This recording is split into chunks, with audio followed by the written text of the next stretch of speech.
Assalamualaikum warahmatullahi wabarakatuh. Waalaikumsalam warahmatullahi. Selamat siang teman-teman. Perkenalkan sekali lagi, saya Prita. Bagi yang belum tahu, tapi saya yakin semua sudah tahu saya. Tahan dulu dong, ada cerita. Hari ini ketemu lagi dengan saya di acara The Talk, acara kolaborasi dari PPI UK dan PPI Leeds, yang bertemakan Potret Kartini Modern. Jadi sebenarnya kenapa sih kita tuh merayakan? Kenapa kita mengambil tema ini? Karena kebetulan 2 hari yang lalu adalah Hari Kartini, di mana kita merayakan ulang tahun dari ibu kita Kartini. Selain itu, kita juga merayakan kebebasan yang perjuangan yang telah diusahakan oleh Ibu Kartini sejak tahun-tahun sebelumnya, yang bisa membuat kita perempuan masa kini nih berada di sini dan merasakan nikmatnya kebebasan belajar, kebebasan berbicara dan lain-lainnya. Seperti itu. Kalau boleh nih teman-teman, hari ini saya mohon suaranya dinolkan ya, karena keterbatasan mic dan segala macamnya. Jadi saya mohon tidak ada yang berbicara. Jadi yang berbicara hanya orang yang di depan dan pembicara kita yang lainnya, yaitu Bina Tisari. Tepuk tangan dulu dong. Ratna Arianti dan Laila Sapura. Tepuk tangan untuk mereka. Jadi saya sambil melihat contekan. Jadi Bina Tisari ini adalah seorang desainer tekstil yang merupakan dosen di Departemen Kriya Tekstil Fakultas Seni Rupa dan Desain Institut Teknologi Bandung. Saat ini beliau sedang menempuh studinya untuk program PhD di School of Design University of Leeds. Jadi topik yang akan dibawakan oleh Ibu Bintan ini adalah Embrace the Excitement of Living in Art World. Gitu. Jadi nyeni gitu ya, nyantriks. Gitu. Lalu yang kedua adalah ada Mbak Ratna Arianti, atau biasa disapa Mbak Ratna, atau Ibu Ratna, atau Tante Ratna, kalau kita manggilnya. Beliau adalah seorang jurnalis pada sebuah media di Jakarta, dan saat ini beliau sedang menempuh studi masternya pada program International Journalism di University of Leeds. Dan topik yang akan dibawakan pada diskusi ini adalah usia hanya deretan angka.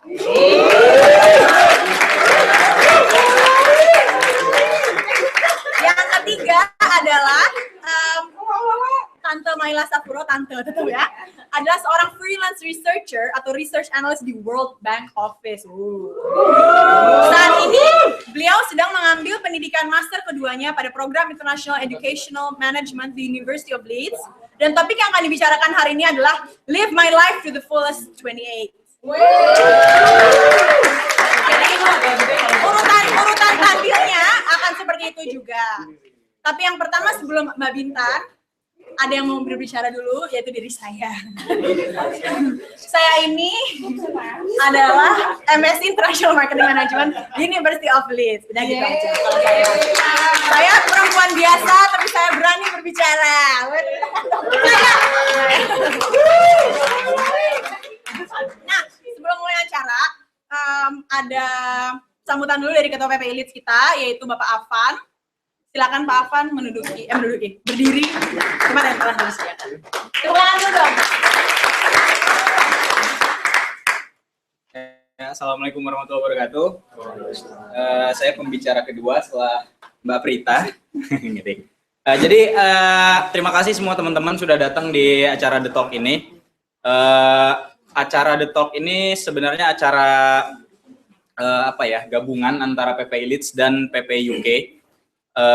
Bagi yang belum tahu, mungkin teknik presentasi yang akan dibawakan oleh ketiga pembicara kita kali ini mengadaptasi metode dari sebuah teknik yang sudah ada, yaitu metodenya adalah 20 detik per slide atau 10 detik per slide ya. Jadi metode presentasinya seperti yang tadi, per slide 20 detik. Dan semoga nanti apa yang disampaikan oleh ketiga pembicara ini bisa menginspirasi kita semua teman-teman di sini. Dan seperti yang tadi Mbak MC sudah katakan juga, topik yang kita angkat adalah untuk memperingati Hari Kartini. Oleh karena itu kita minta tolong kepada 3 pembicara kita yang luar biasa ini untuk sebagai potret Kartini modern. Mungkin itu saja yang bisa saya sampaikan. Terima kasih sekali lagi kepada teman-teman yang sudah hadir. Assalamualaikum warahmatullahi wabarakatuh.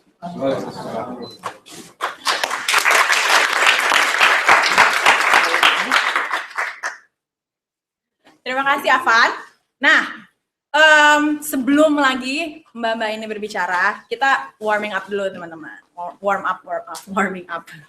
Jadi kita itu konsepnya ini ngeteh-ngeteh lucu sebenarnya sambil makan cookies. Jadi itu ada refreshments di sebelah sana dan sambil boleh tulis harapan untuk perempuan-perempuan Indonesia di masa depan dan di masa ini. Jadi bisa tulis itu dan ada foto booth juga.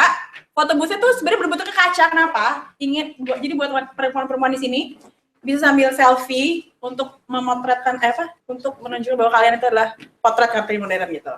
Bayang nggak? Jadi esensinya seperti itu. Ada tulisan potret Kartini modern, jadi ya seperti itulah. Oke? Siap? Jadi nanti setelah acara bisa foto-foto di situ ya. Jangan lupa hashtagnya potret Kartini modern, hashtag PPI Leads untuk di sosial media kalian. Oke, kenapa sih saya dari tadi bawa bola ini? Ada yang tahu nggak kenapa?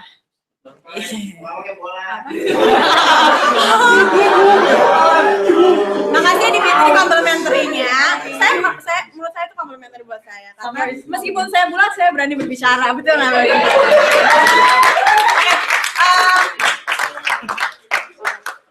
Jadi saya masih ada 5 menit untuk menuju ke acara berikutnya. Saya mau melemparkan bola ini ke randomly. Saya mau mendengar apa sih harapan kalian buat perempuan Indonesia gitu ya. Jadi siap-siap ya teman-teman ya. Siap nggak nih? Siap. Oke. Ya. Oke.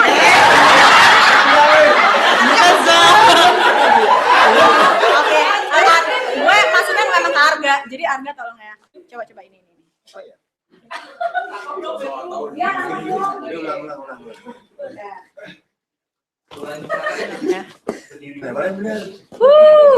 Oke. 2 kali.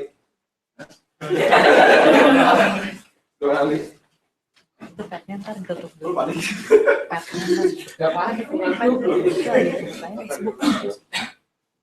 Ya, jadi apa ya kalau buat harapan buat perempuan Indonesia itu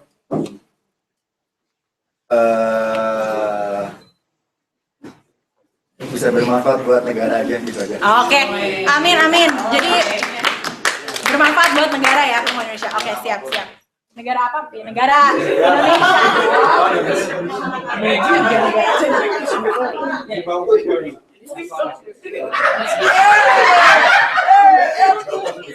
teman-teman, ini meskipun acara sama tetap serius ya. Ayo, Rian Angga. Saya nggak tahu. Ya mungkin pacarnya gitu harapannya gimana? Ya, gimana ya? Saya sudah kepikiran kali sih. Menurut saya mungkin perempuan Indonesia terutama gitu dapat menginspirasi laki-laki juga. Menginspirasi laki-laki. Yeah. Oh iya, bagus ya. Terima kasih ya Renanda. Oke. Ya udah buat lu aja bolanya. Oke, sekarang kita mulai ke acara ya teman-teman. Yang pertama sekali lagi adalah kita panggilkan Bintan Titisari.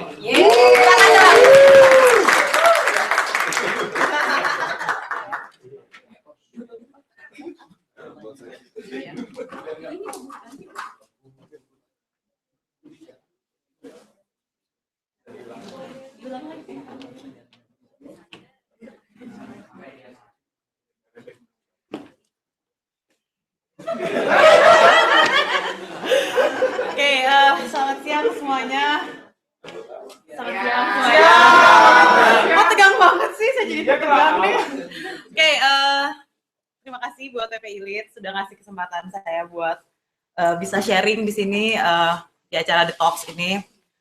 Waktu ditawarin saya seneng banget karena Kartini itu salah satu idola saya juga.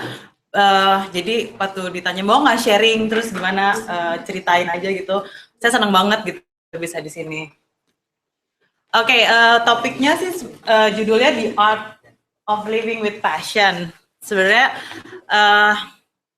karena saya bekerja di dunia seni, tadi sudah diceritain juga saya textile designer, dan tapi menurut saya tuh untuk kita menjalani hidup atau kita sukses itu emang intinya tuh gimana seni kita menghadapi kehidupan ini, dan menurut saya intinya adalah dengan passion. Seni tuh saya selalu ini adalah suatu ekspresi kita pada kreativitas dan imajinasi. Jadi saya rasa semua orang pasti punya kreativitas, nggak harus orang seni pasti punya. Jadi gimana kita akhirnya menggunakan kreativitas dan juga intensi untuk mendapatkan sesuatu adalah passion. Jadi saya cerita sedikit profil saya, karena menurut saya semua orang itu pasti ada kenapa dia jadi seperti itu. Saya orang Jawa, terus di situ bapak saya juga dosen, kenapa akhirnya saya memutuskan untuk jadi dosen. Dari semua itu saya merasa dengan background saya seperti itu, lalu passion saya dan kreativitas saya bisa menghadapi menjadi seorang yang saya inginkan, menggapai cita-cita saya. Nanti saya akan cerita sedikit mengenai milestone atau enggak ya singkatnya saya pernah apa. Nah di sini mungkin bisa lihat di slide-nya, milestone-nya juga nggak lurus karena menurut saya hidup tuh nggak segampang itu ya. Karena saya merasa memang ada beberapa titik-titik yang terpenting seperti kayak 2010 saya memutuskan untuk saya akan fokus di tekstil, dan kayak atau enggak 2006 pas lagi bapak saya meninggal tapi saya masih harus lanjut. Disitulah passion yang emang kalian untuk bisa tetap jangan sampai putus asa gitu. Tekstil tradisional menurut saya itu mempunyai banyak sekali potensi untuk dikembangkan, makanya saya bikin illuminating tritic. Mungkin ada yang tahu tritic salah satu teknik dari Jawa, tapi saya bikin sangat modern di master dan juga di kehidupan sehari-hari. Di situ saya bisa membuat sesuatu yang lebih kontemporer secara look. Ini juga saya tayangkan atau saya pamerkan di Fiber Art, pameran Fiber Art. Lalu juga di situ saya menggunakan teknik baru dan juga mengasih lihat efek iluminasi. Tapi saya juga senang sekali berkolaborasi dengan orang, makanya di sini saya bikin ada MKS X Bintang Titisari. Itu MKS itu salah satu brand sepatu. Waktu dia tahu saya mendalami tentang tekstil tradisional, dia gimana kalau kita bikin kolaborasi nih karena kayak asik. Awalnya oke, dengan passion saya mau gitu. Saya selalu kayak gitu. Tapi pas lagi dijalanin juga nggak segampang itu, karena tiba-tiba harus memproduksi dalam jumlah besar banget, itu ada challenge-nya sendiri kan. Tapi alhamdulillah sukses, ya sold out semuanya walaupun dengan ya usaha yang sangat keras. Jadi saya juga selalu berusaha untuk gimana sih si tekstil tradisional ini bisa tampil dalam bentuk yang baru. Saya terpilih salah satunya juga jadi desainer dispatch service dari Kementerian Perdagangan. Saya datang ke Padang, saya ketemu sama pengrajin bordir di situ. Waktu awal kan gampang bikin desain, beres. Tapi ternyata semua itu ada juga, kita harus ngadepin orang di situ, emang yang sudah mengerjakan dengan budaya yang berbeda. Disitulah saya ngerasa emang kreativitas dan kita untuk gimana nih ngomong sama orangnya biar enak, biar bisa dapet nih ketemu. Di situ saya mengembangkan bordir, emang dari Padang kan ada bordir yang bentuknya memang udah tradisional, saya coba aplikasikan ke tempat makan tapi dengan gaya yang lebih western. Nah, selain saya suka banget sama tradisional, saya juga mengeksplor tentang kulit di sini. Awalnya waktu itu dari tugas akhir saya dulu dari wayang kulit. Makanya saya merasa emang tradisi atau budaya saya Jawa itu kental sekali. Saya merasa wayang kulit kayak bisa nih jadi sebuah produk fashion. Saya olah, saya eksplor, akhirnya saya jadikan tas. Ini beberapa karya saya tata, ada yang saya laser cut, ada yang pokoknya tampilannya beda. Dari situ orang banyak yang suka, terus mulai gimana mau beli dong, mau beli kayak gitu. Jadi akhirnya saya mulai produksi dari 2008, tapi brandnya mulai baru dari 2010. Saya punya brand namanya Betari. Balik lagi karena saya orang Jawa, Betari itu artinya Dewi. Tapi juga singkatan dari nama saya Bintang Titisari. Jadi di situ saya ingin mengangkat tekstil tradisional ini gimana biar bisa dipakai sama anak-anak muda. Makanya tampilannya sangat beda, sangat modern, dan juga tapi range-nya tetap eksklusif. Dari situ saya ngerasa memang dengan passion terus kita tetap fokus di situ. Saya ditawarin untuk ikutan Biennale Design, Indonesian Biennale Design and Craft. Itu seleksinya lumayan, kurasinya lumayan ketat. Jadi saya lumayan bahagia bisa menjadi part dari situ. Saya menampilkan tetap tas kulit saya yang pakai wayang. Di sini mungkin saya liatin ada beberapa yang memang tradisional, motif-motifnya ada juga yang sangat kontemporer kayak garis-garis seperti itu. Di situ saya ngerasa memang untuk menampilkan Indonesia tuh bisa dengan cara apapun. Dan saya senang banget terakhir akhirnya saya dikasih penghargaan dari Bandung 20 top produk kreatif, saya lupa pokoknya dari Ridwan Kamil. Dan tapi saya senangnya juga adalah saya bagian dari community itu. Jadi menurut saya untuk menjalani hidup tuh jangan selalu embrace the moment. Kalau ada kesempatan harus mau, tapi tetap dengan passionnya, tapi jangan lupa selalu menyisakan apa yang ada dari hati kita dan tanah air kita. Jadi selamat Hari Kartini semuanya, Kartini modern.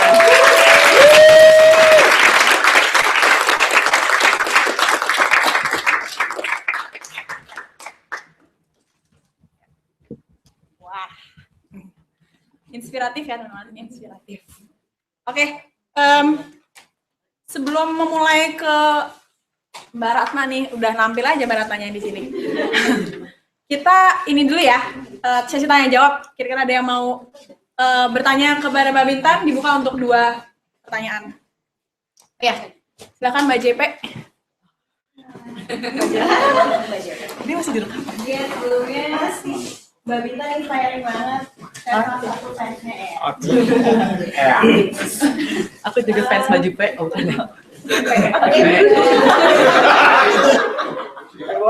juga tertarik sebenarnya sama apa namanya traditional art, traditional.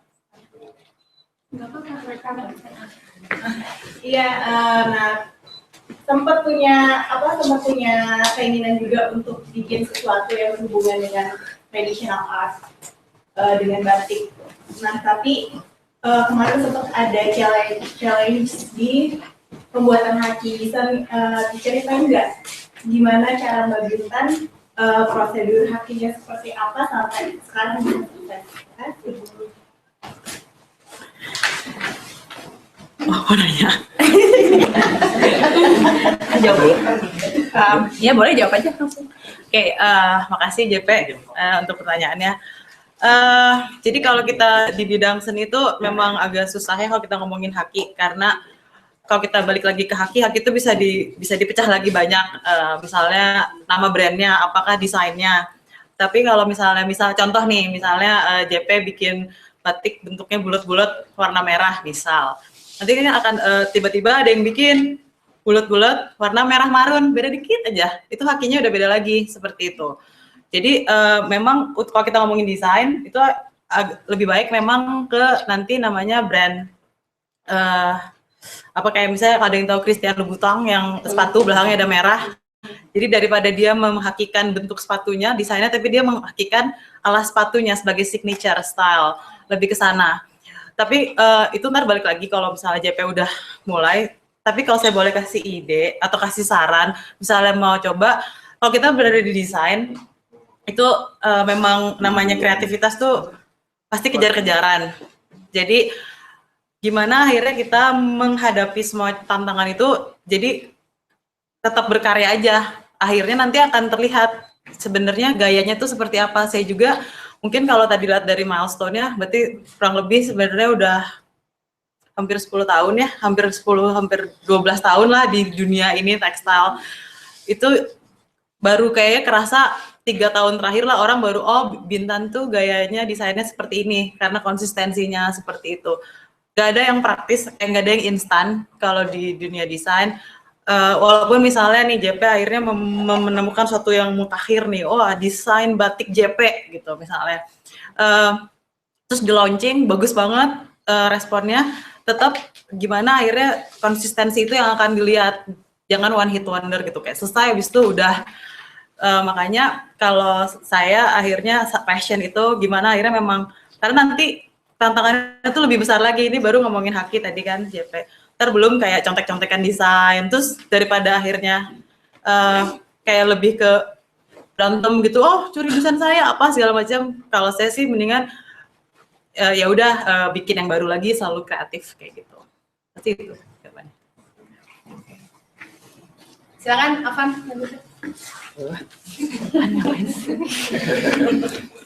Mau nanya Mbak Bintan, saya dulu juga kebetulan sempat usaha batik selama 1,5 tahun, mulai dari produksi sampai iya, ini saya curhat sedikit sih. Jadi selama saya jualan itu, yang saya temukan adalah pasar terbesar adalah mostly di umuran muda, yang mana karyawan pasarnya itu adalah pakaian batik hari Jumat gitu ya. Nah, yang saya pikirkan takutnya nanti lama-lama mindset masyarakat muda Indonesia tuh, oh batik tuh ya hanya sebagai pakaian hari Jumat gitu. Sedangkan banyak juga dari teman-teman yang nggak tahu sebenarnya batik yang kayak gini tuh motifnya tuh apa sih dasarnya, apa segala macam. Nah, gimana kalau menurut Mbak Bintan menghindari bahwa nanti batik tuh mindsetnya sebagai hanya batik hari seragam Jumat aja gitu. Gimana cara di anak muda tuh nggak hanya stylish tapi juga mereka ngerti nih batik yang ini dipakai kapan, atau at least ceritanya apa sih di balik tiap motif gitu. Itu aja, terima kasih. Oke, sah ya jawabannya. Oke, terima kasih Bapak Afan. Sebenarnya benar yang tadi diceritakan sama Afan. Tadi nggak jadi curhat 1,5 tahun bikin bisnis. Bercanda. Nah, jadi emang terlihat sekali setelah batik dijadikan salah satu adikarya Indonesia oleh UNESCO, dan juga penetapan hari Jumat sebagai hari batik, itu produksi batik dan juga desain batik berkembang tuh pesat banget. Di satu sisi kalau kita ngomongin masalah ekonomi itu salah satu yang menggembirakan, karena akhirnya dulu saya ingat banget paling anti pakai batik karena intinya kayak mau ke kondangan. Kayak mau suruh pakai batik tuh, mau pengen nangis gitu. Kayak ibu-ibu dulu mikirnya kalau batik itu. Makanya sekarang saya lihat orang pada pakai batik dengan warna yang beda tuh sebenarnya suatu yang menggembirakan. Tapi memang ketakutan yang Afan tadi itu memang mungkin banget terjadi. Jadi suatu perubahan ini kan itu kayaknya baru 1 dekade ya, belum nyampe kayaknya sih perubahan batik ini. Itu emang perlu waktu. Makanya saya juga sebagai dosen, kenapa saya memilih juga tidak hanya jadi desainer tapi juga dosen, karena saya merasa untuk mengembangkan tekstil tradisional itu nggak hanya masalah bikin batik bagus, terkenal, terus kaya raya, nggak kayak gitu, tapi harus ada edukasi yang harus salah satunya dengan mengedukasi murid-murid saya. Saya berharap murid-murid saya sebagai agen penyalur. Nanti misalnya saya punya murid 1 tahun 40 orang ini akan menjelaskan lagi batik ke semua orang, akan menjelaskan, dan semakin lama makin banyak. Tapi juga sebenarnya dengan setidaknya orang memakai gitu, walaupun belum tahu banget, oh misalnya Arga ini motifnya motif apa gak itu gak? Nah, itu kan motif kaung gitu kan. Orang belum tahu, tapi setidaknya kayak kata orang tak kenal maka tak sayang. At least mereka udah pakai dulu. Selanjutnya kalau saya bilang nanti memang dari misalnya program-program pemerintah, atau misalnya dari pelatihan-pelatihan, banyaknya talk, buku. Sebenarnya buku sih yang harusnya lebih dikembangkan, karena walaupun sekarang buku udah banyak tentang batik atau tradisional tekstil Indonesia, tapi kebanyakan yang nulis masih orang luar negeri. Jadi mungkin harus digalakkan ke orang Indonesia lagi gitu. Itu aja sih jawabannya kan. Thank you. Makasih semuanya.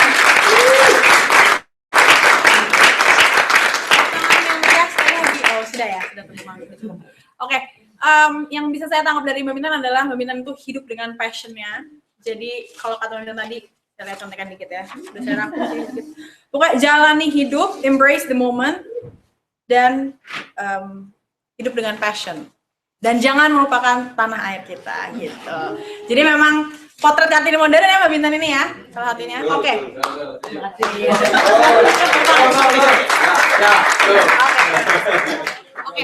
Potret Kartini modern berikutnya bukan saya, tapi saya iya dong, tapi yang ngomong bukan saya. Adalah Mbak Ratna Ariyanti. Mbak Ratna Arianti akan menceritakan tentang jurnalis. Silakan Mas Gubernur, Mas, silakan.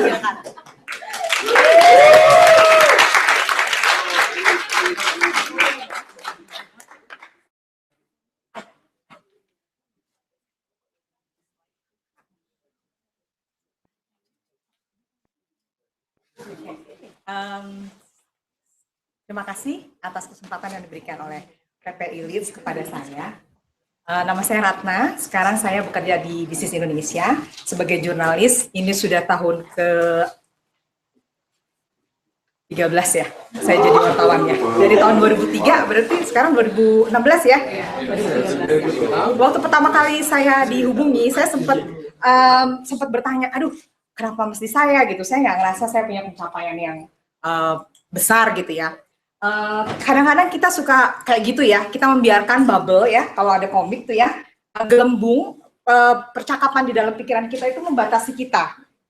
Aduh, nggak bisa nih, apalah saya dibandingkan yang lain. Aduh, gue kan udah tua gitu, yang lain masih udah muda, 23 tahun udah ambil master di Leeds gitu ya. Sementara saya sudah segini tuanya baru nyampe sini. Tapi saya akan ajak kalian untuk masuk ke dalam mesin waktu perjalanan saya, mudah-mudahan tidak membosankan. Dan ada yang bisa dibawa pulang gitu ya, bukan untuk mengajarkan, tapi untuk juga kita melihat di dalam diri kita sendiri, apakah kita membiarkan gelembung-gelembung itu membatasi kita. Ini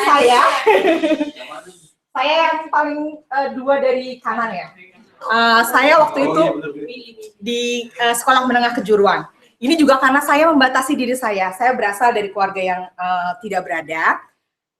Jadi pikiran saya waktu itu saya hanya sekolah di SMK, ambil akuntansi, sekolah kelar, udah gitu kerja aja gitu. Saya udah nggak bikin mimpi yang besar. Saya pikir jadi akuntan udah oke lah ya gitu.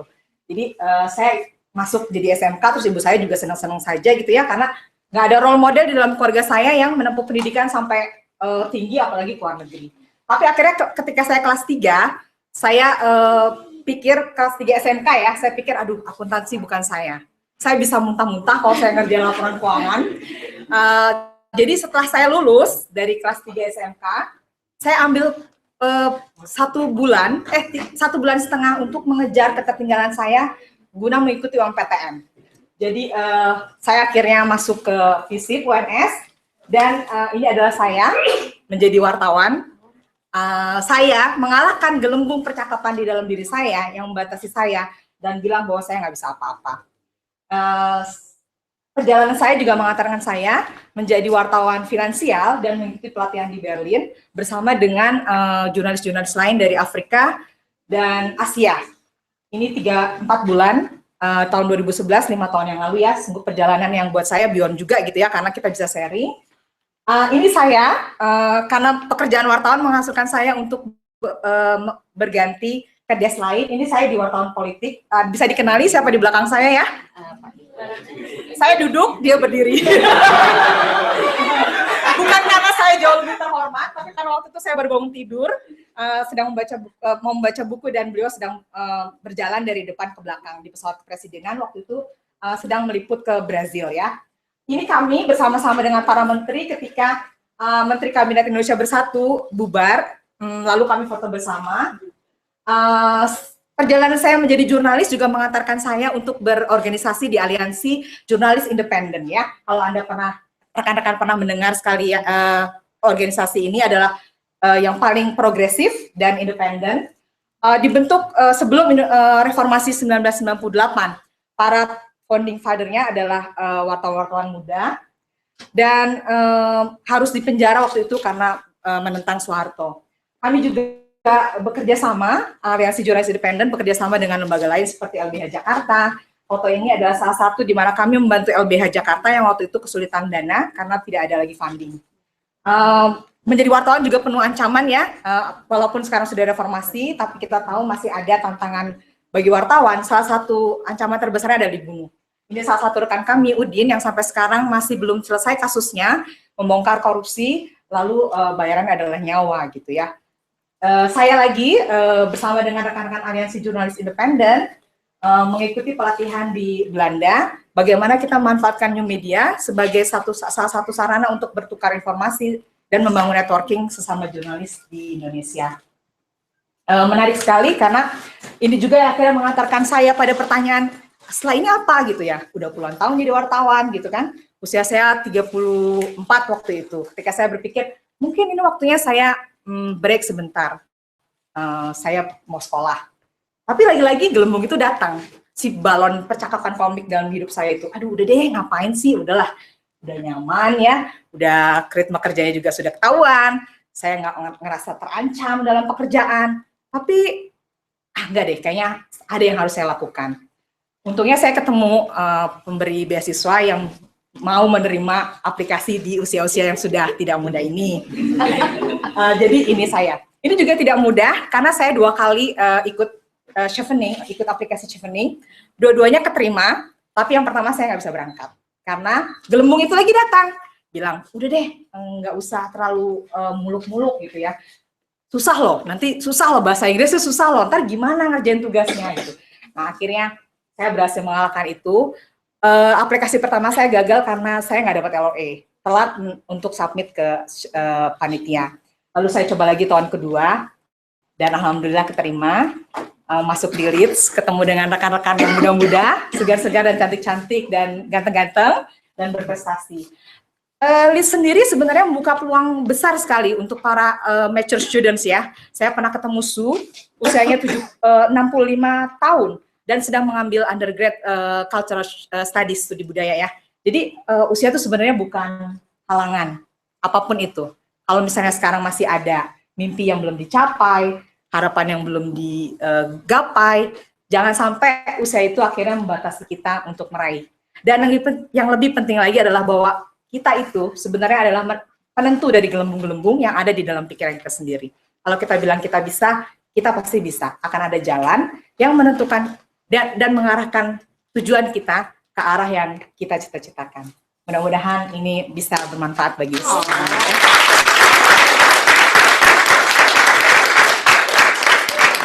Kayaknya 20 detik saya kuat banget ya. Bareng aja Mbak, bareng aja. Oke. Jadi tepuk tangan sekali lagi dong buat Mbak Ratna. Jadi usia hanyalah angka ya teman-teman, usia hanyalah angka. Atau ini saya 37 ya. Oh gitu. Jadi kalau ada orang bilang hidup dimulai pada usia 40 tahun, saya baru hidup 3 tahun lagi nanti. Jadi masih banyak sekali kesempatan. Oke, Belum lahir sekarang. dibuka pertanyaan 2 untuk Mbak Ratna. Boleh? Siap. Boleh dari depan dulu kali ya. Ini wajib dipakai. Demi kemaslahatan bersama Mbak. Assalamualaikum, nama saya Fitri.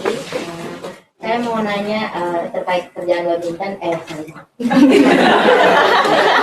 Jadi kan selama ini media itu sangat mempengaruhi kebijakan ya Mbak ya. Nah gimana si media itu tetap netral tapi informatif? Jadi gini, sebagai knowledge broker gitu loh, baik knowledge broker untuk atas para para policy maker, tapi juga knowledge broker ke bawah gitu untuk orang-orang awam kayak misalnya kayak saya yang nggak ngerti apa sih gitu. Jadi gimana teknik untuk seperti itu? Oke. Terima kasih. Terima kasih Fitria ya, bagus sekali pertanyaannya. Itu tentu adalah challenge bagi orang-orang yang bekerja di media. Dan nggak bisa dicari solusinya kalau sendirian. Itu sebabnya wartawan lebih baik berserikat. Berkumpul akan jauh lebih baik, apapun itu profesinya. Karena dengan berserikat, segala pekerjaan bisa diselesaikan bareng-bareng. Nah, salah satu dari program Aliansi Jurnalis Independen, AJI, adalah training juga untuk mengajarkan ke wartawan-wartawan muda terutama ya. Karena kan wartawan itu profesi terbuka ya. Apa semua orang bisa jadi wartawan, nggak perlu lulusan komunikasi. Di tempat saya bekerja misalnya, justru yang wartawan yang lulusan komunikasi itu cuma 10%. Sisanya dari jurusan lain. Dan belum tentu juga selama mereka kuliah, mereka mendapatkan apa sih sebenarnya kode etik jurnalistik. Boleh nggak kita terima uang dari narasumber? Gimana caranya kita tetap bisa berdiri di tengah untuk bisa memberikan suara yang seimbang? Karena balance itu, cover both side itu adalah salah satu prinsip yang harus dipegang oleh jurnalis. Nggak boleh terlalu condong ke satu pihak, tapi kita lupa memberikan ruang bagi pihak yang lain. Kalau kita nuding pakai telunjuk ke satu orang itu juga harus punya space yang sama.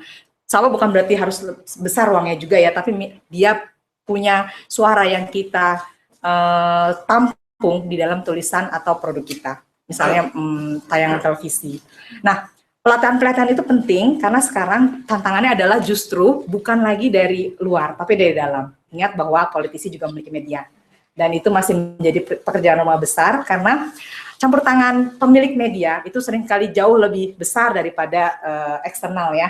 Bukan dari narasumber di luar kantor kita. Tapi bayangkan ketika bos kamu yang bilang, saya nggak mau ya kalau kamu tulis itu. Atau misalnya dia maju jadi kandidat. Saya mau, kalau saya pidato, saya nggak usah ngomong siapa ya, 10 menit saya nggak mau potong iklan, saya aja di situ. Kalau bisa, dan itu diatur sampai saya maunya frame-nya segini, nggak boleh ada tayangan lain. Nah, itu jauh lebih berbahaya ya menurut saya, dan itu masih harus dicari bagaimana jurnalis bisa tetap independen, bahkan ketika pemilik media itu ikut campur dalam redaksi. Mudah-mudahan menjawab ya. Panjang tapi mudah-mudahan menjawab kompleks. Nanti kita bisa lanjut ngobrol lagi setelah ini. Oke, ada lagi? Ini kan saya ada yang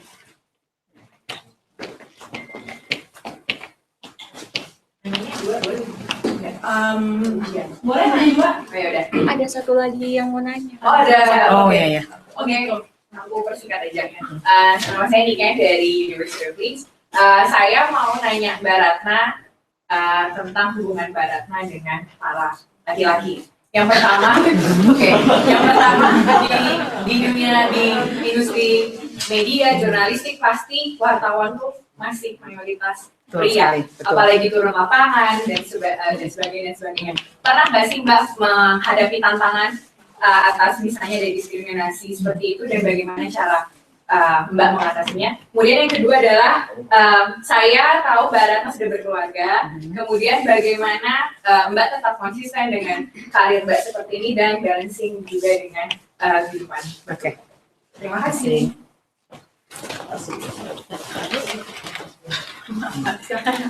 Oke, ya di kantor saya waktu saya masuk ya saya perempuan sendiri. Setelah itu laki-lakinya mungkin 5% perempuan, majority adalah laki-laki. Dan di dunia di luar kantor saya juga seperti itu adanya. Mungkin karena ada stigma bahwa jadi wartawan itu kerjanya keras banget gitu ya. Dari pagi sampai pagi lagi. Saya ngerasain betul sih waktu saya kerja di desk politik ya, saya bisa kemana-mana bawa batik sama bawa sepatu pantofel, karena kita nggak bisa tahu kapan presiden panggil kita untuk conference atau ada yang lain. Dia panggil menteri, nggak conference pun kita harus ada di istana standby. Jadi kalau saya di bioskop misalnya, saya tetap keluar ganti batik terus pergi ke istana. Bayangkan kalau misalnya saya punya anak atau partner misalnya gitu ya. Tapi saya pikir di situ tantangannya ya. Saya nggak mau ngerasa karena saya perempuan terus saya harus dapat privilege. Saya nggak mau pulang malam, nggak bisa. Setiap 2 minggu sekali kita ada piket malam dan itu bisa selesai sampai koran produksi ya. Itu bisa selesai jam 12:30 malam. Terus karena saya perempuan saya nggak mau, saya nggak bisa pulang malam, nggak. Jadi saya buktikan juga bahwa karena saya perempuan saya bisa aja dikirim kemana aja, kapan aja, dan saya melaksanakan itu dengan baik. Terus apa lagi tadi? Partner ya. Tapi saya beruntung ya ketemu suami saya yang sekarang.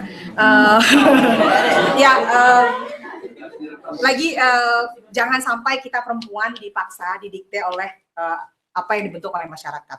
Menikah pada umur segini, punya anak. Kita harus menjadi tuan bagi kehidupan kita sendiri gitu. Kalau misalnya memang punya kesempatan menikah muda, bersyukur. Enggak pun juga nggak apa-apa, tapi bukan menikah karena kita sudah dipaksa quote unquote oleh society. Victor ketawanya paling lebar ya. Jangan merasa terpaksa ya. Jadi memang karena kita tahu betul bahwa ini menikah konsekuensinya ada seperti ini gitu. Karena apa? Jadi perempuan itu repotnya adalah kita tuh jadi dibentuk oleh banyak hal. Media misalnya harus putih, harus langsing, harus lurus rambutnya ya, nggak boleh bulat seperti bola tadi misalnya, padahal nggak begitu. Selama kita sehat, tahu betul bahwa kita bertanggung jawab terhadap hidup kita, ya udah lakuin aja gitu. Dan tadi gelembung-gelembung di dalam pikiran kita yang harus ngalahin sendiri ya. Mudah-mudahan menjawab ini kan ya. Sip. Udah ya, selesai ya? Oh ada lagi. Oh ya udah Pak. Boleh. Boleh, ini ketua Muhammadiyah loh. Terhormat. siang. Pertanyaan saya singkat saja. Akhir-akhir ini kita menyaksikan kemajuan teknologi misalnya memberikan dampak pada sistem informasi gitu ya. Nah, misalnya di Indonesia kita ambil contoh misalnya berkembang katakanlah ada menit.com dan segala macamnya begitu ya, yang menampilkan berita mungkin kabar burung ngobrol di warung kopi mungkin jadi berita gitu yang belum tentu kebenarannya dan saya kira lebih banyak salahnya juga gitu. Apalagi dari sisi penulisan banyak typonya, terus ya macam-macam lah gitu ya. Nah, apakah mereka ini bisa dianggap bagian dari wartawan dalam tanda kutip yang memegang kode etik yang ya segala macamnya, dan bagaimana model di Indonesia dalam pengawasan yang model-model semacam ini nih gitu.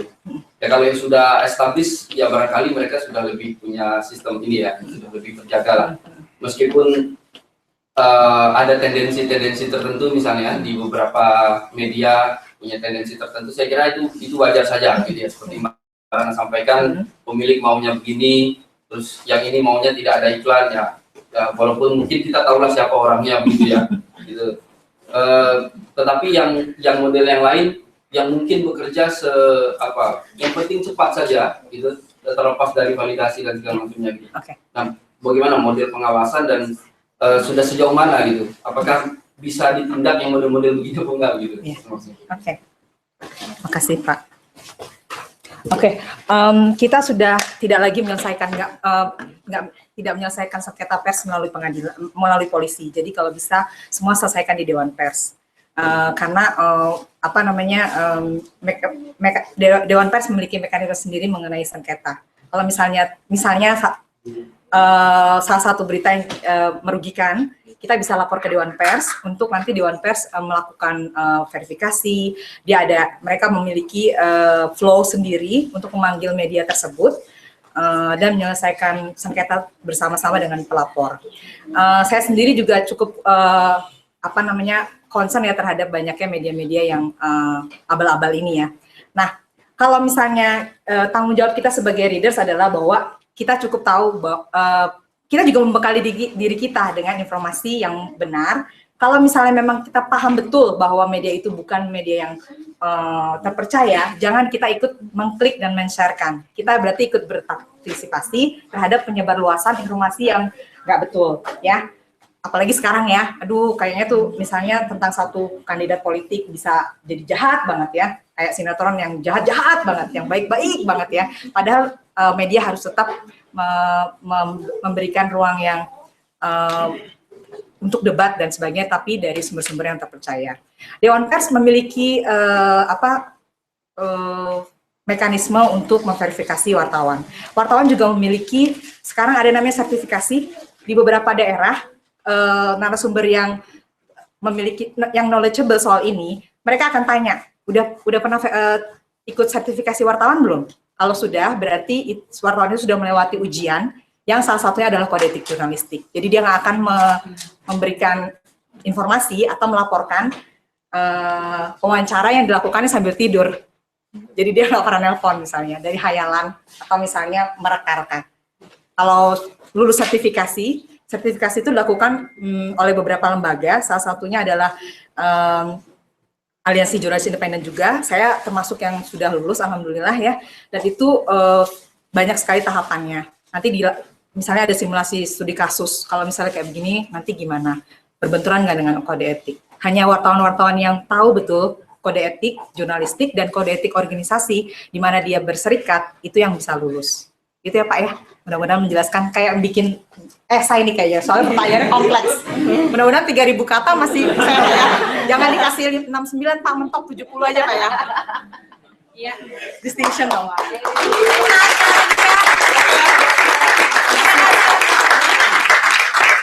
Jadi kalau boleh saya rangkum lagi nih, jangan batasi diri, ya kan Mbak ya? Bener kan Mbak? Betul sekali. Nah, betul sekali. Jadi batasi diri. Jadi kalau digelembung-gelembung di dalam otak kita, dalam kepala kita, jangan dengerin ya Mbak ya. Kalau yang baik aja diikutin. Kalau yang baik didengerin, yang kurang mendukung diri kita untuk menjadi lebih baik, kita tinggalkan. Dan intinya step out of your comfort zone lah, gitu kan Mbak ya. Manfaatkan, oh ya udah seperti itu. Oke, jadi selanjutnya, sebelum kita memulai ke Mbak Maila, saya punya hadiah nih dari tim Humas. Wow. Jadi di bawah kursinya kalian ini, tapi Ini kayaknya nggak ada Mbak ya. di bawah kursi ada ini, ada flag apa bahasa Indonesia? Bendera. Sorry, bendera warna-warni.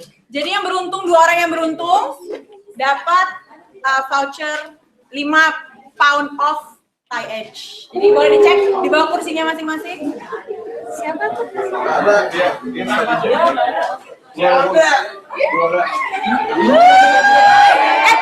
Di shoot dong.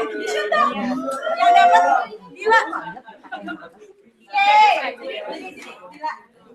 Maju dong ke depan.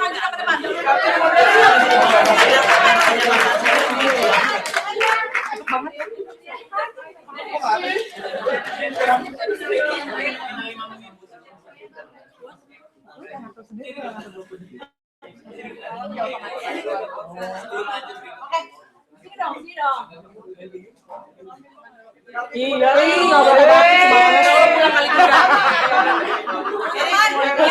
yang dapat hadiahnya adalah Radile. Tapi lumayan kok, ada corak-corak dikit. Iya. Anggap aja batik ya. Boleh nggak? Nggak boleh ya? Kata Mbak Bintang nggak boleh. Oh iya lupa.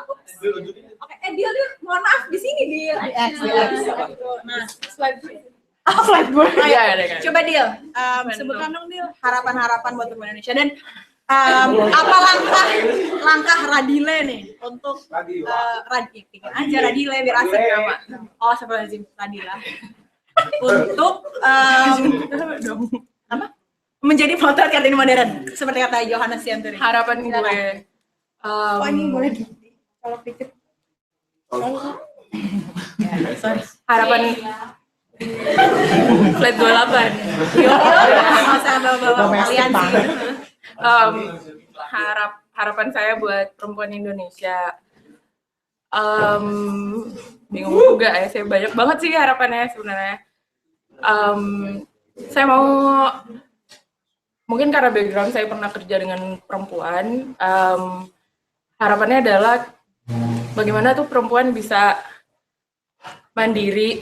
Mandiri itu bukan maksudnya seperti, bukan lagi yang seperti menentukan apa yang saya mau lakukan seperti itu, tapi benar-benar bisa. Jangan lupa nangis. Nggak, ya udah, nggak jadi hilang blank. Jangan dong. Nggak, intinya saya pernah bekerja dengan ibu-ibu di desa kayak gitu, dan itu tuh rasanya berat banget. Jadi buat teman-teman yang udah ada di sini dan itu kan udah jauh banget ya pencapaiannya, udah bisa sampai sini dan masih akan ada pencapaian yang lebih jauh lagi, itu tuh disyukurin sampai ke sini. Bener kata 2 mbak-mbak yang sangat oke tadi, bahwa jangan menutup diri dari segala hal-hal yang baru. Ikut kuliah-kuliah umum yang gratisan kayak gue. Iya, gue sama kemarin gue ikut kuliah astrofisika, walaupun gue gak ngerti, tapi itu keren banget. Dan maksudnya adalah di mana lo bisa dapet ilmu, coba aja semua, karena you never know if you never try. If you never try. Iya dong. Iya. Udah deh, gitu aja. Oke, terima kasih Radila. Itu tadi sudah 5% off.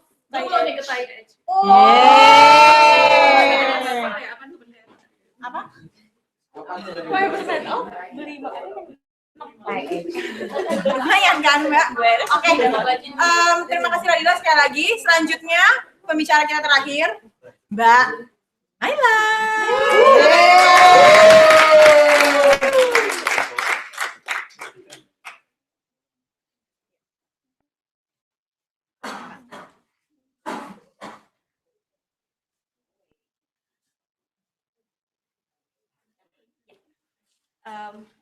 Maju lagi. Assalamualaikum warahmatullahi wabarakatuh. Selamat siang teman-teman semua. Saya Maila, seperti sudah dijelaskan tadi. Sebelumnya saya mau ralat. Saya tidak lagi bekerja sebagai research analyst di World Bank. I was a research analyst, sekarang saya freelance researcher. Kenapa saya ambil judul ini, Live My Life to the Fullest? Sekarang saya umurnya 28, banyak orang yang bertanya, apa yang sudah kamu capai di umur segini? Saya merasa sebetulnya minder waktu Niken meminang saya, karena saya dibanding Mbak Bintan, Mbak Ratna adalah remah-remah untuk makan angsa yang ada di Roundhay Park. So, well ya, kalau teman-teman tahu siapa wanita hebat di belakang ini? Oh, ya, ada Blake Lively, Maria Sharapova, that's right. Mereka semua umurnya 28, sama seperti saya. Dan mereka saat ini sudah meraih kesuksesan di bidangnya masing-masing. Saya 10 tahun yang lalu masih menjadi mahasiswa S1 di Universitas Gadjah Mada, mengambil ekonomi. Kehidupan saya mungkin sama seperti majority mahasiswa pada umumnya. Rumah, kampus, makan, rumah, kampus, makan. Saya belum mencapai apa-apa. Kebanyakan teman-teman saya pada saat itu sudah menjadi asdos atau asisten proyek. Tapi saya tidak. Did I have a challenging life? Ya.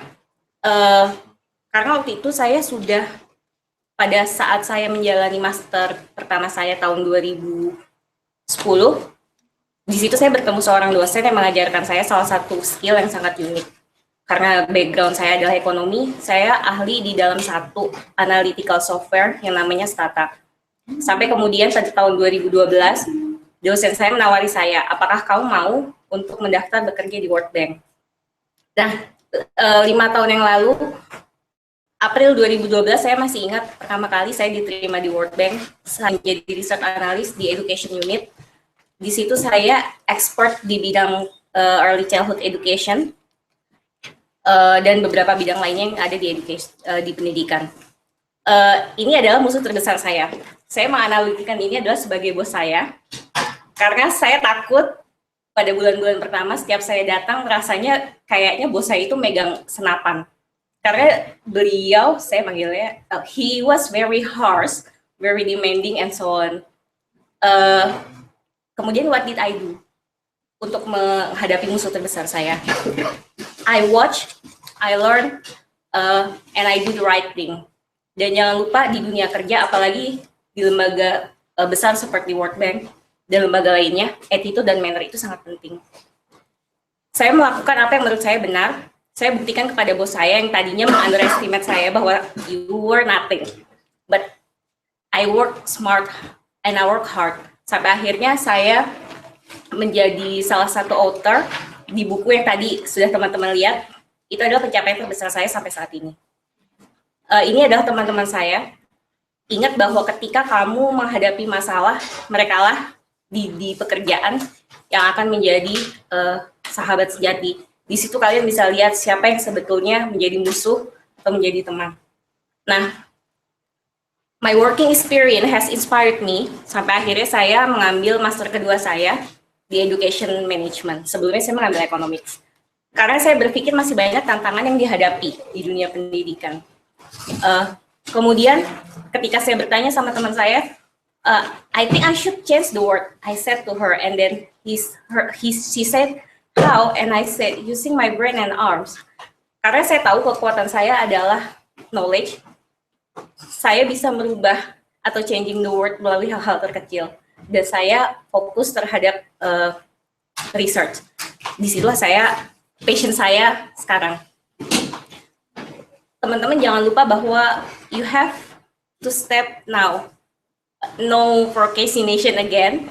Jangan menunda segala sesuatu, karena if you stop changing, then that's the time when the world being a better place. There is no such thing of procrastination and so on. So saya belajar kembali, susah awalnya karena saya harus resign dan tidak ada jaminan bahwa saya akan kembali ke World Bank.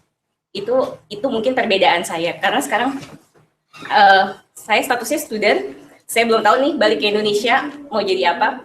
Tapi foto di belakang saya ini menunjukkan bahwa I have a very good opportunity in global network. I have a very good opportunity to learn the best practice from other countries, which is very important when I came back to Indonesia. pesan terakhir saya adalah finish your own puzzle, karena setiap orang punya passion yang berbeda. Jangan sia-siakan kesempatan, apalagi buat wanita. Perjalanan dari Kartini sampai sekarang itu sudah sangat jauh sekali. Jangan sia-siakan kesempatan itu, and live your life, because you don't know sampai kapan kalian dikasih kesempatan yang baik ini dan sampai kapan kalian hidup. Learn the new thing, buka diri kalian, pelajari hal-hal baru, jangan berada di comfort zone, karena siapa tahu itu nanti akan jadi kekuatan di masa depan. Dan what if I failed or something wrong happened? No worry, you have still 25 alphabets to go. There's still a lot of plan that you can always apply to. And then if you're ready, you have a lot of support, your family and friend, and then you're ready to shoot again.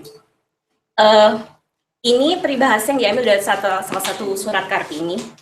Kegagalan itu udah ada dari zaman dulu. Jadi jangan khawatir. Kalau gagal, bangkit lagi, coba lagi. Gagal lagi, bangkit lagi, coba lagi. Karena ya itu, you'll never know until you have tried. Thank you.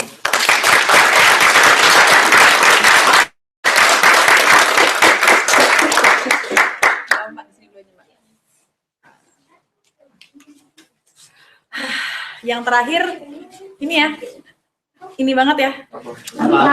Saya deg-degan gitu, gimana ya? Apa? Iya, saya deg-degan jadinya untuk menutup acara ini. Kayak begitu. Mohon maaf, saya juga ikut jadi deg-degan untuk ngomongnya. Mendengar Mbak tadi, tapi sebelum saya menutup ini, merangkum, saya masih deg-degan. Kita panggil penanya dulu kali ya, juga penanya.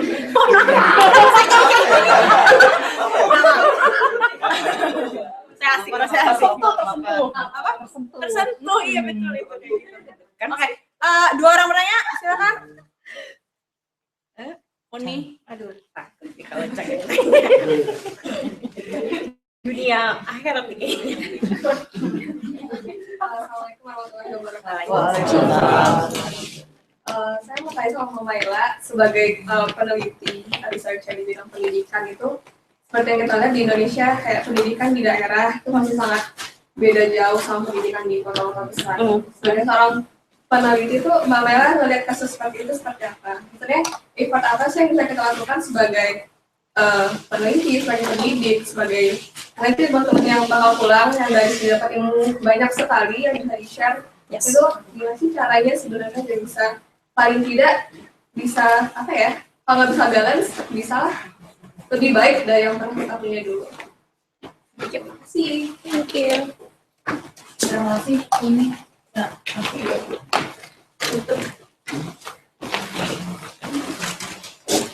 Cang, pertanyaannya dalam banget ya. Jadi ini saya mau cerita dulu, ada teman saya nanya, kenapa kamu kalau mau merubah dunia atau paling nggak merubah pendidikan di Indonesia nggak jadi PNS di Kemdikbud misalnya.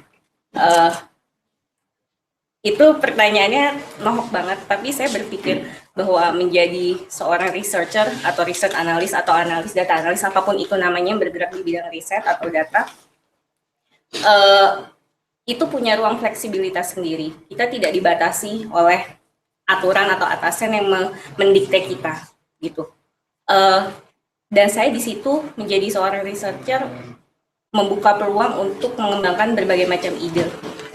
Saya merasa dari working experience saya bahwa masih banyak inequality in education. Sebetulnya itu adalah kesempatan tersendiri. Karena di era desentralisasi sekarang, pemerintah daerah harusnya bisa memberikan atau menyediakan basic services yang dikelola di daerah masing-masing. Itu seharusnya menjadi peluang sekaligus tantangan. Nah, kemudian kalau di kasus saya, apa yang harus saya lakukan gitu? Satu, menuangkan ide melalui tulisan. Dua, berbuat dari hal-hal yang paling kecil. Misalnya, saya membantu para guru kalau mereka tidak punya background tentang misalnya peraturan di Indonesia mengenai standar pendidikan, saya mencoba memberikan itu kepada mereka. Saya memberikan buku dan sebagainya. Dan mungkin tahun besok atau di beberapa tahun berikutnya, saya bersama teman-teman akan membangun PAUD, untuk masyarakat yang kurang mampu di satu kota dulu, kemudian nanti harapan saya bisa berkembang di kota lain. Itu jadi menurut saya ruang untuk riset itu memberikan fleksibilitas yang sangat besar dibanding untuk saat ini menjadi civil servant.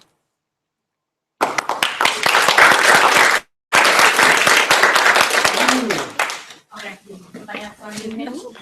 Ada lagi dong. Tenang saja. Ini buat gue. Oh, udah Terima kasih untuk kesempatan bertanya. Perkenalkan, saya ibu 2 orang anak, nama saya Dewi. Nah, sebenarnya saya punya 2 pertanyaan, tapi pertanyaan pertama tadi kayaknya udah dijawab deh.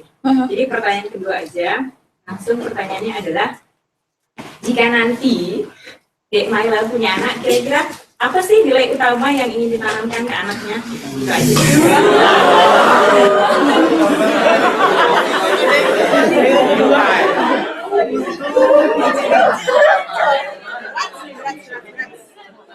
Ya, berat ya. Kayak nomor buat dari ini. Kayaknya.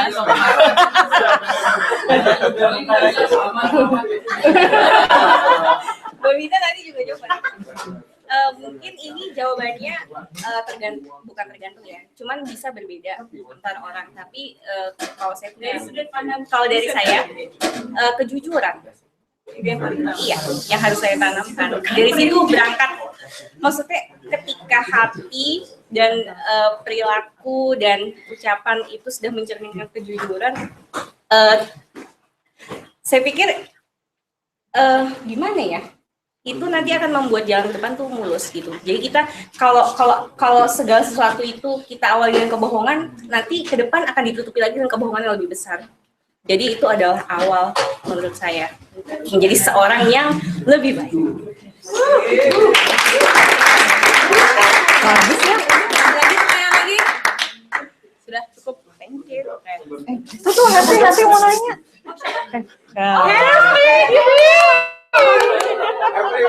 Every mau nanya. Harus aku ya. Itu ada Hefri.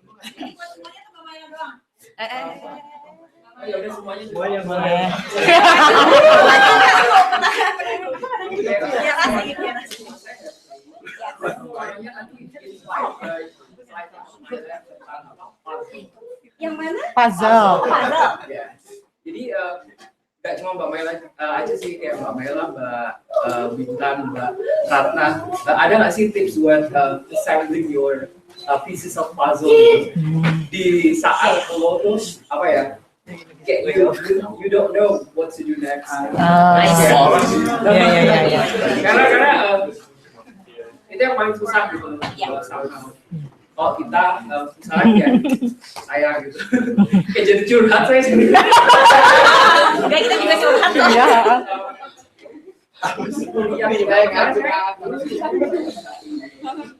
Sekarang juga outline-nya berubah terus gitu, always changing gitu. Gimana sih caranya overcome hal yang seperti itu dan sambil gitu? Iya. Oh. Itu aja. Oh. Thank you.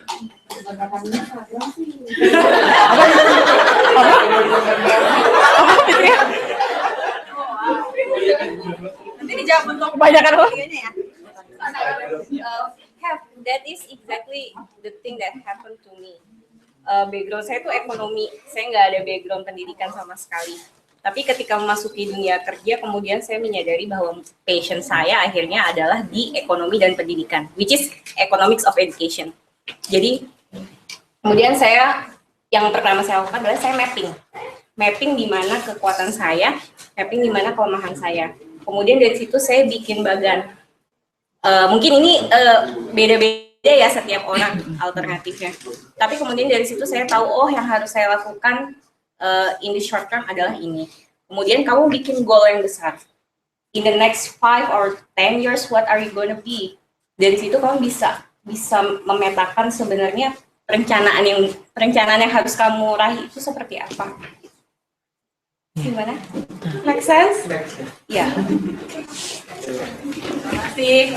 Lanjut sama-sama. Kalau buat saya sih itu nggak bisa sama kayak nggak bisa instan ya. Kalau buat saya sendiri, karena tadi saya sempat cerita ya, ibu saya itu single parent. Saya bukan keluarga berada.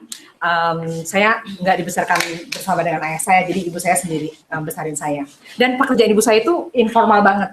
Kalau zaman dulu tuh belum ada catering kalau orang pernikahan ya. Jadi ibu saya tuh bantu masak sama terima laundry di rumah.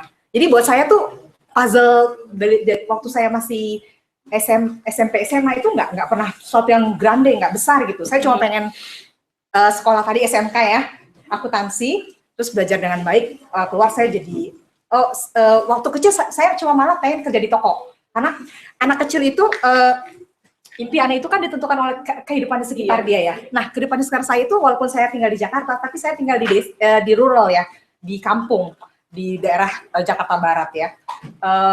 Nggak ada orang sekolah, jadi mereka kalau setelah SMA udah aja gitu kerja di waktu itu mall masih dalam lagi booming, belum booming kayak sekarang gak gede-gede ya, tapi orang kerja di toko jadi SPG. Jadi saya pikiran saya, oh kalau saya selesai SMK, either saya jadi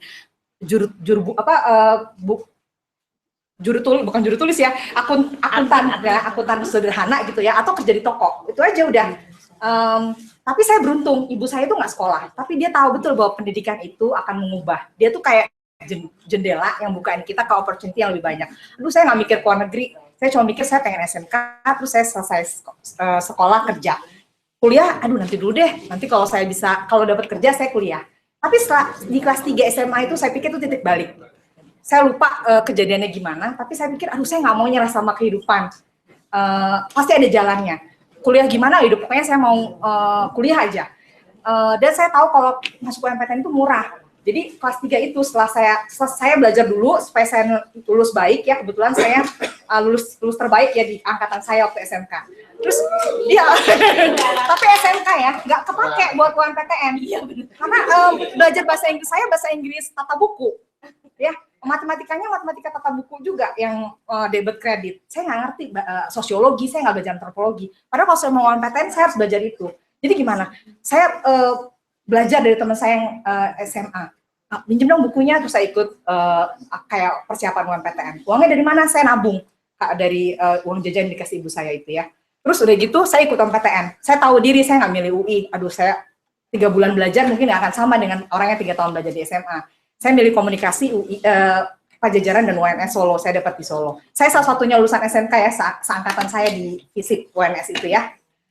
Saya ingat banget saya bawa uang 450.000 tahun 97, saya udah bisa bayar uang kuliah dan kos 6 bulan. Karena kos-kosan saya 40.000 waktu itu ya. Jadi itu adalah kalau saya nyerah sama Bubble tadi bilang udah kerja di toko, pergi pagi pulang sore, udah gitu aja. Mungkin lah hidup saya akan stuck. Terus pelan-pelan saya kumpulin puzzle tadi, serpihannya saya masukin. Oh ternyata belajar. Kenapa komunikasi? Saya suka ketemu orang. Saya nggak ngebayangin hidup saya ada di satu kantor terus belajar kerja. Mungkin ada orang yang expert di situ dan saya salut juga dengan mereka, tapi itu bukan hidup saya. Jadi, nah di kuliah itu saya jadi tahu, oh ternyata begini tuh ada dunia di luar saya gitu. Dan kebetulan saya juga beruntung karena ingat ya, peer group pada masa anak-anak itu kuat banget loh ininya, desakannya. Kalau kamu nggak pakai sepatu yang saya pakai, berarti kamu nggak bisa masuk ke dalam peer group saya. Dan itu udah saya rasain gitu. Tapi saya batasin bahwa saya nggak mau ke distrak itu. So, akhirnya dari situ saya susun lagi, oh ternyata saya mau jadi wartawan. Oh saya susun lagi, oh kalau jadi wartawan saya mesti begini, saya magang. Terus pekerjaan yang saya lamar itu adalah pekerjaan pertama yang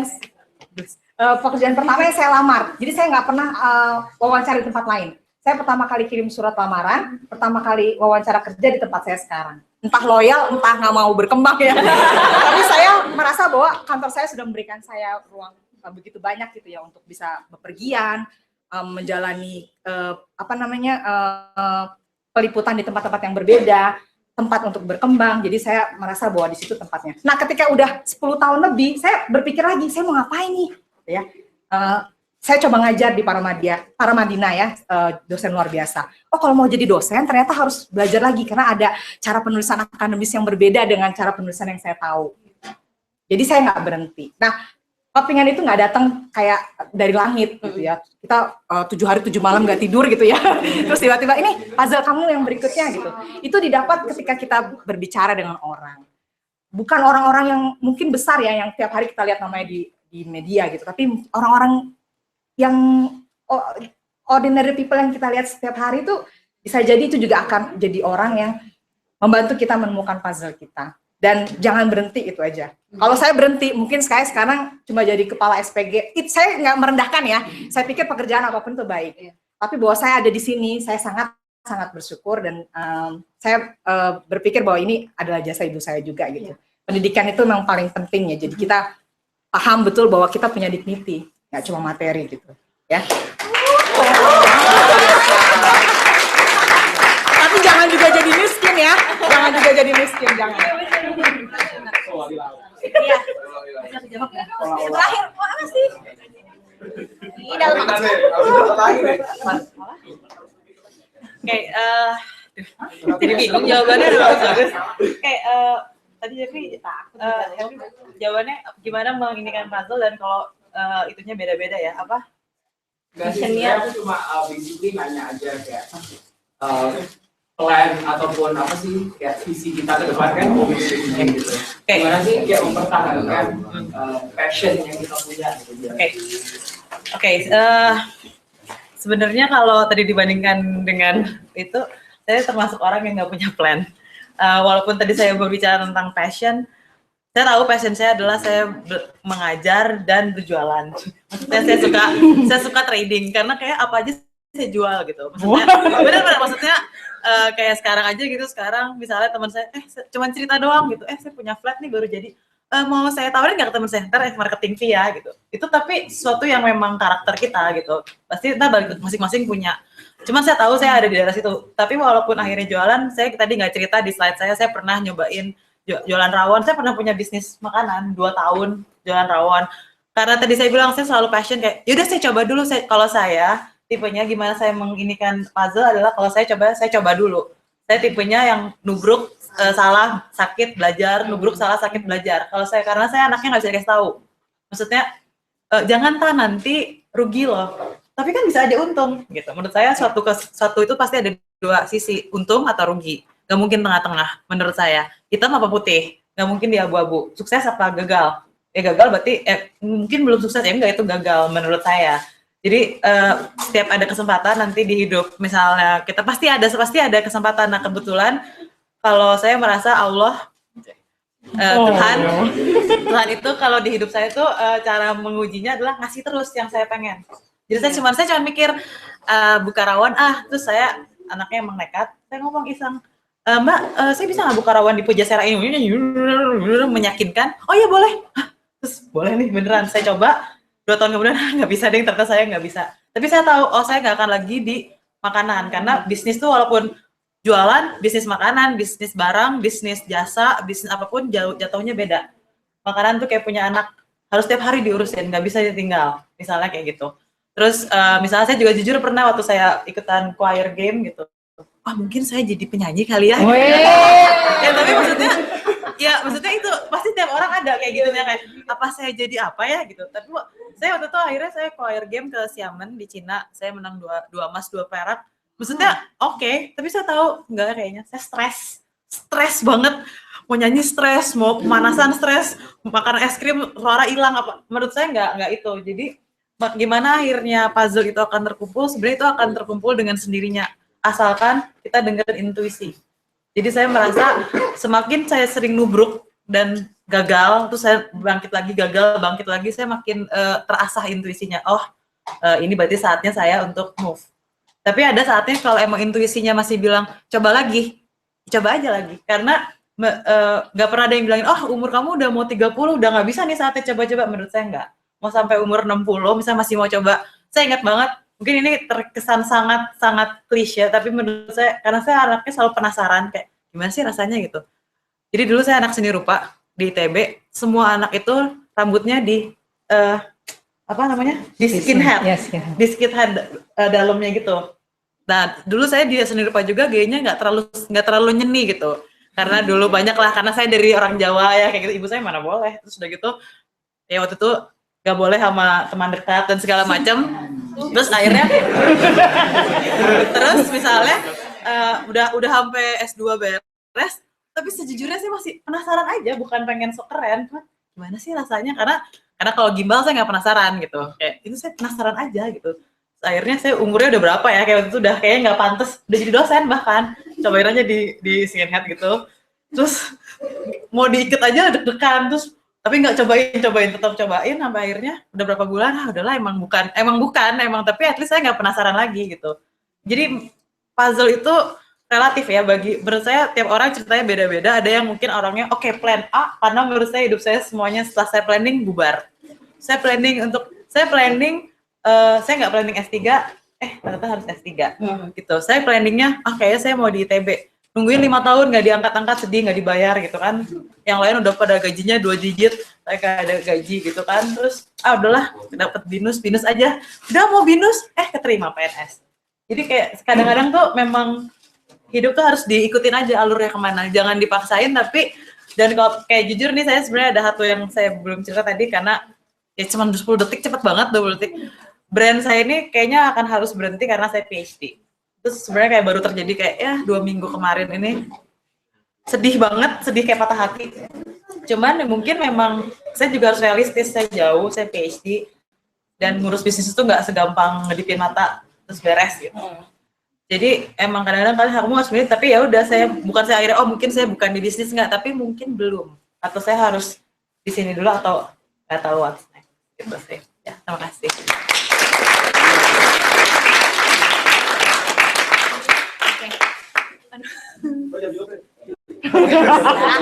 Saya belum jadi apa-apa, Pak.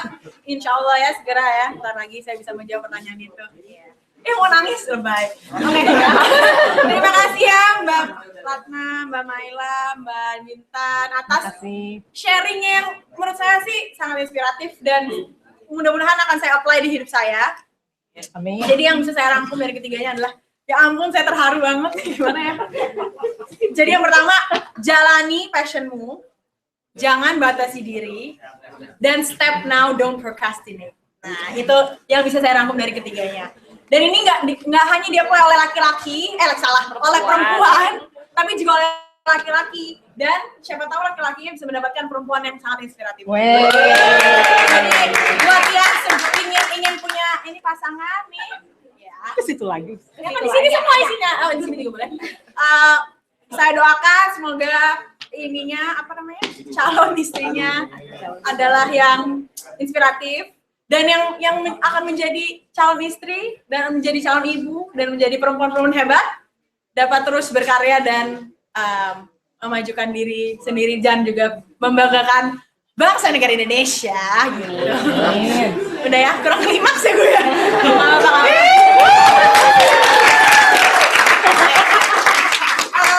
Acaranya sebenarnya lebih cepat 10 menit, harusnya kita berhenti di jam 3. Tapi karena tadi kita belum sempat ada break, jadi sekarang di 10 menit terakhir dipakai untuk makan-makan di belakang sana, ada refreshment sedikit. Dan juga, ya tunggu dulu ya. Dan juga buat yang belum ngisi, jadi di situ tuh ada pojok kecil, nggak sih? Lihat cukup kecil. Kita bisa ngisi harapan-harapan kita untuk perempuan Indonesia, bisa ditulis di situ. Dan juga ada foto booth kece. Foto boothnya itu tuh kenapa sih kok dia malah kaca ya gitu kan, jadi kita bisa buat selfie dan itu ada tulisan potret Kartini Modern, jadi menunjukkan bahwa kalian adalah potret Kartini Modern seperti itu. Buat yang cowok juga nggak apa-apa, buat tunjukin kayak my future girlfriend, kalian adalah potret Kartini Modern gitu. Oke, sekian dari saya. Sebelum kita mengakhiri acara, ada baiknya kita foto dulu mbak-mbak sekalian beserta. Mohon maaf saya kurang dapat briefing. Gitu, siapa aja yang foto Pak? Semuanya aja. Oh ya, oke, yuk semuanya foto di depan.